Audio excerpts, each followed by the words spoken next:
Yeah, mum, John many years ago I was asked to go and do a memory, just to go and do some tests at a bias in Brunswick.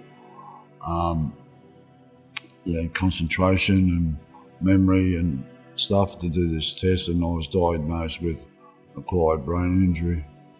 My memory is not good, really not good.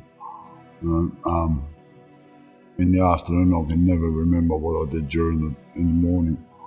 I've got to really stop and think and look at my diary, and it makes me feel less than and not good enough. I was in the institutions, boys' homes, youth training centres, as I got older, about stabilising my own living, and being responsible. But I never felt good enough to achieve that. I'm going to do it. I know. And but I didn't know it deep down, I just resorted back to, hanging around with my old mates and do what they done and couch surf and, always end up back at mum's, But then mum ended up in a nursing home for a few years before she passed away. And that barrier was, I couldn't go to mum anymore, and for me, I ended up back in prison. I was committing crime to survive, and walking the streets, and always thinking, I'm going to get my act together,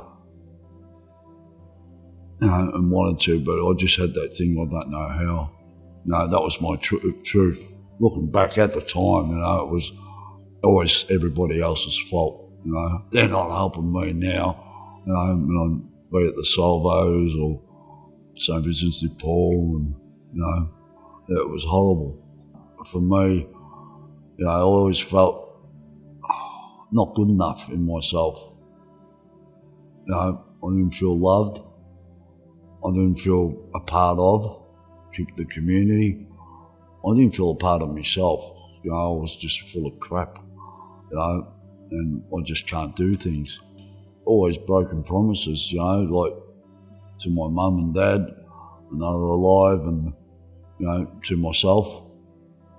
And, what I always wanted to do, I always just wanted to have a home and feel comfortable. I didn't think the responsibilities that go with that, paying rent, paying gas and light and water, to have a phone, that was just too much. Just thinking of that became too much, and I didn't want to ask for help, but I did. But if I did ask for help, I had a high ego. I know, but deep down I had a low self-esteem. I just don't know what to do.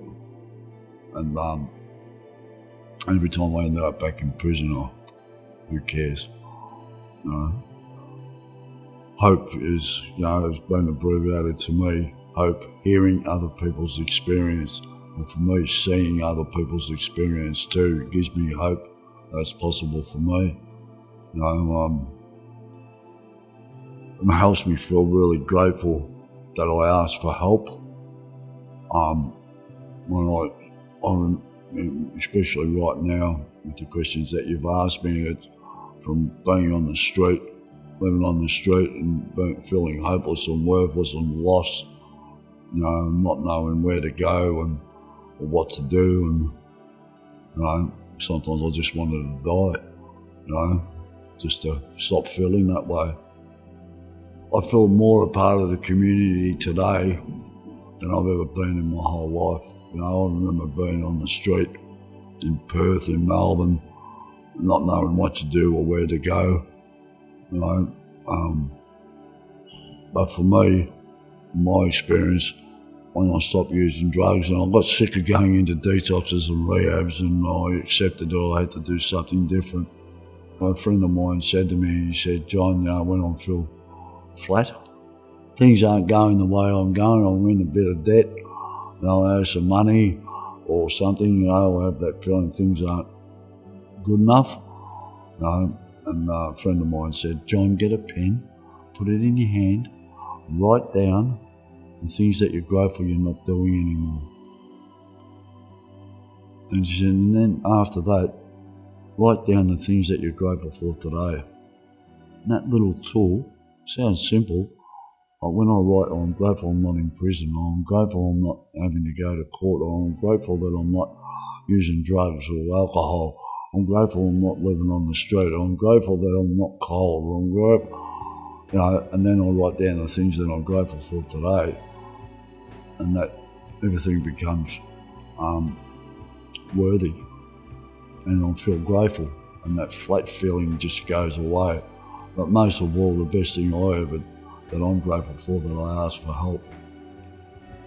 That's just the best I had to get myself out of the way and say, look, I don't know what to do anymore, help me, you know.